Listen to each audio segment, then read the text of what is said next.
planning a unit of work around Begone the Raggedy Witches. As this is a long book, it's an ideal opportunity to find writing opportunities for Year 5 and Year 6 children along the way, one of which is a diary. I think a diary entry is a really good writing opportunity for Year 5 and Year 6 children. It's not as simple as you think. It's not just a recount, because you were there, you experienced it. So a diary is around commenting on what happened and talking about your feelings. It's a good informal style as well. It gives children the opportunity to really develop as writers and show what they can do, and it's actually quite an enjoyable genre to write in too. So I have written a WAGOLL as a model for children to use when they're writing their own diary. The good thing about diaries is there's so much that goes on in a book that you can model writing a diary about part of it, and then they can write a diary about another part of it, so that they are actually exercising their independence as well.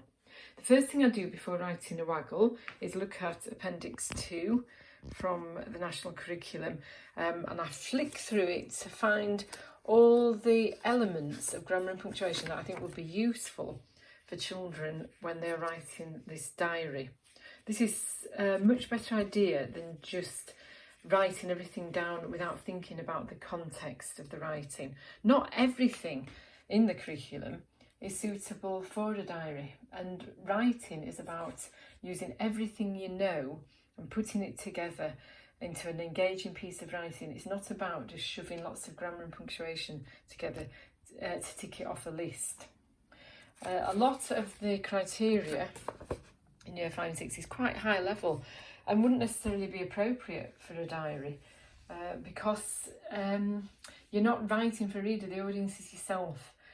So I've picked a lot of the grammar and punctuation from previous learning. Here it is.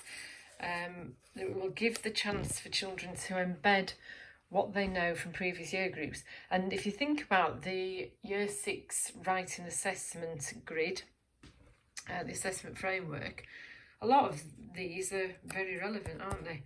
So we've got conjunctions, expanded nouns, adverbs, prepositions, fronted adverbials and synonyms.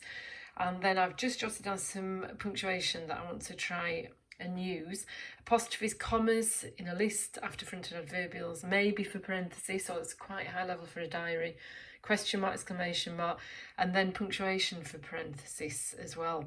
Now, it doesn't mean to say I will necessarily put all of these into my writing, but just to be aware of them.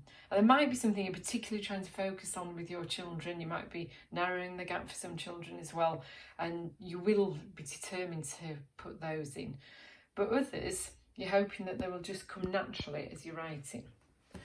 I also look at the common exception words, not just for Year 5 and 6, but also for Year 3 and 4. And as I'm going through, I jot down words that I think will be useful when writing a diary in this context. Again, I won't necessarily use them all, or I might use some that I haven't jotted down. But actually, I find that when I'm writing the words down, I'm kind of formulating what I'm going to write in my head as well. It's giving me ideas. And I think that's very pertinent around these common exception words. It's not just about spelling, it's about using higher level vocabulary and using it well in context. So these are the words I wrote down, and I did use some of them, which I've circled. Now I've got my draft copy here because I wanted you to see the thought processes I went through as I wrote it. But I've also got a typed up version which will be on my website underneath this video. I think this is a good idea as well, actually, as you're writing it. Keep your draft copy so that you can go through it with your children as well, so they can see your thought processes. So we started off with, what a strange day I've had. I never start off a diary with Dear Diary, and I'm not a fan of that. I kept a diary for years and I never wrote Dear Diary. So I just started off with a summing up of my day, and I got my common exception word strange there as well, apostrophe for contraction and exclamation mark. We went to see Auntie, and then some brackets, very sad, and we're on our way home in the car when I couldn't believe what I saw. and believe actually is a common exception word as well from year 3 and 4.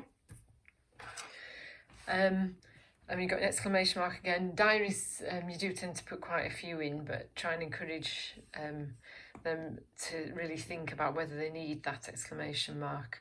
And we've got a couple of conjunctions as well. It was completely silent in the car as Tipper was asleep and Mam wasn't as chatty as usual. Let's underline that conjunction. More brackets. I think she was worried. And then I went back actually, read it through and thought, didn't actually say what she was worried about, so I added about Auntie.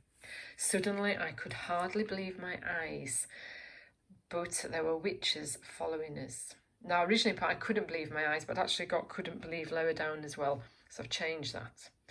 And then actual witches, you got that chatty diary style. They were so fast and so creepy, silent and raggedy. I think dashes, a single dash parenthesis in a diary as well is quite relevant. One of them was really staring at me. She stared so hard that I could hardly breathe, and I almost felt myself shrinking beneath her gaze. To say why she felt herself shrinking. Auntie once told me about the witches and said I had to tell her if I ever saw them, but I can't now, can I? So we've got a comma for clarity there, and we've got a question mark. So quite short, but it's got all the information in from the text. So give children the pages so they can refer to them to make sure that they are writing about what actually happened. And then they can go back and edit it as I did and make it into that chatty, informal diary style.